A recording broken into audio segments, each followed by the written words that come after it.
Good evening and welcome to the latest episode of Brodie's Bedtime with me, Brodie's dad. And this week's episode comes from our brand new sofa, which we picked up from some vaguely European Unionist types a couple of nights ago. But it's very comfy and it's very nice.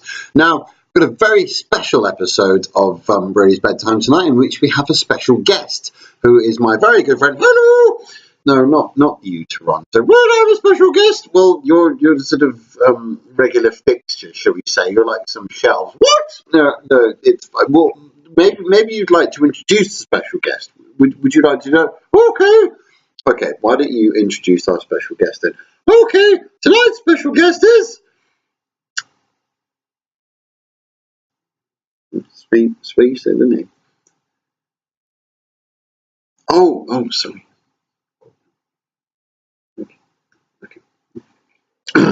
So today's special guest is going to be introduced by Toronto. Hello, may I please welcome our special guest, Uncle Will. Hello, Uncle Will. Hi, Toronto and Dad. How are you both? We're really good. Thanks. Good to have you here. Sorry, it's a bit not. I did say orange no alcohol on juice. set, Orange please. juice in shot. Yeah. Okay. Vitamin C. I'm a bit under the weather at the moment.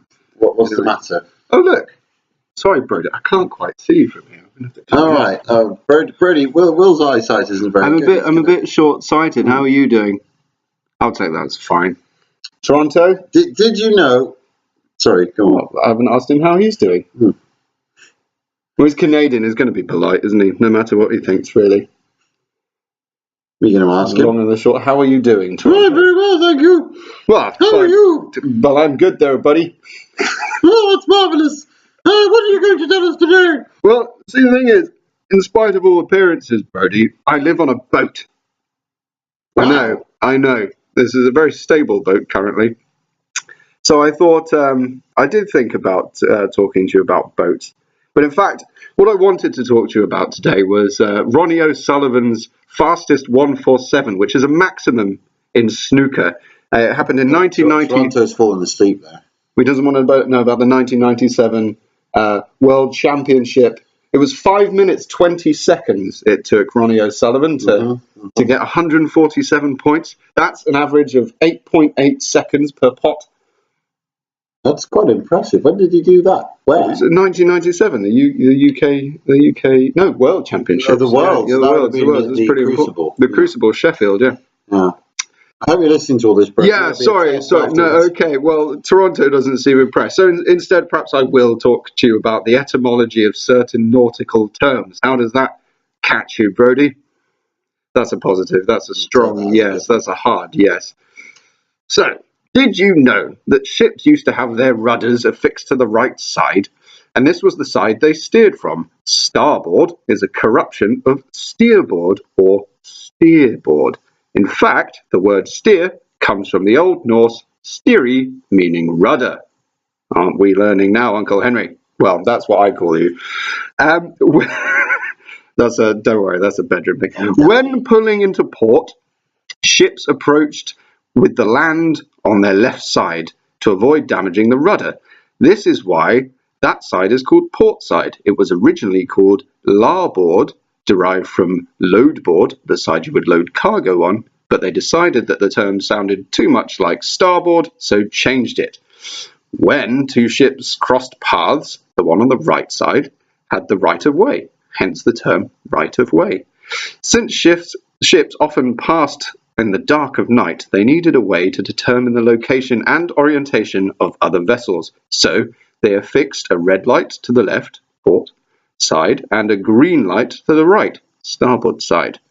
If the red light of the other ship was visible, it meant that their left side was facing you. Thus, they were on the right, and that you had to yield to them. If their green light was visible, then you were the one with the right of way.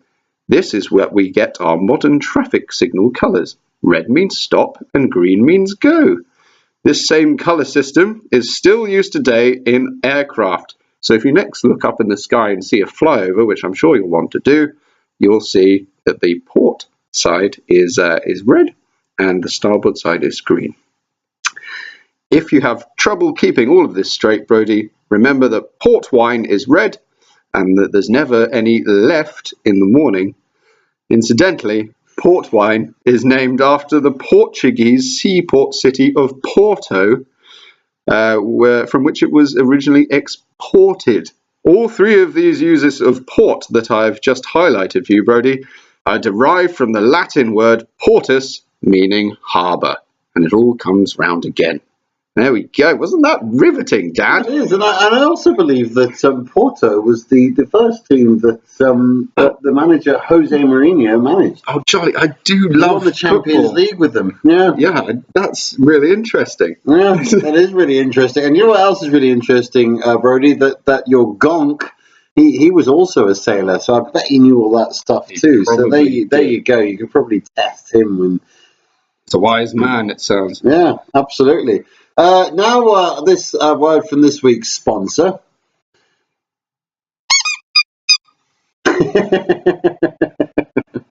Hello, you're right. My name's Jasper. I'm the squeaky rat. How you doing, boy? Yes, this week has been sponsored by Jasper the Squeaky Rat. The squeaky rat. I'm a squeaky rat. Yeah. Don't you get it wrong, boy. Yeah. Well, I hope you've learned lots today, Brodie. There's certainly been a lot to learn. I see Toronto has woken up again. I don't like cockneys. What are you talking about? Nom, nom, nom, nom, nom, nom.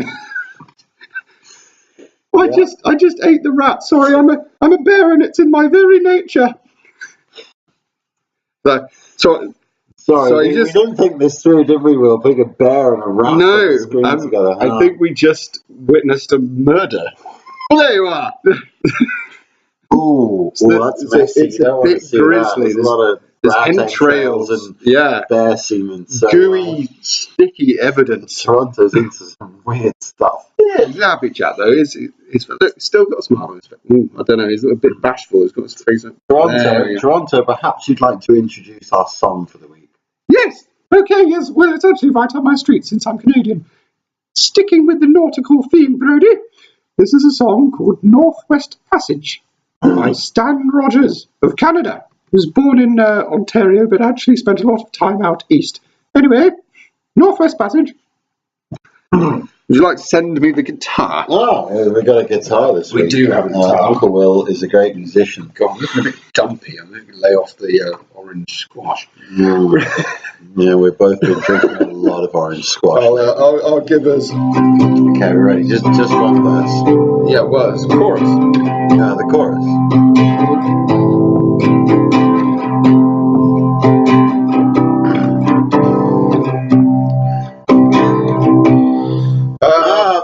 Just one time I would take a Northwest Passage to find the hand of Franklin reaching toward the Beaufort Sea, tracing one warm line through her lands of wide and savage, and take a Northwest Passage to the sea. Good night, Brodie. Night.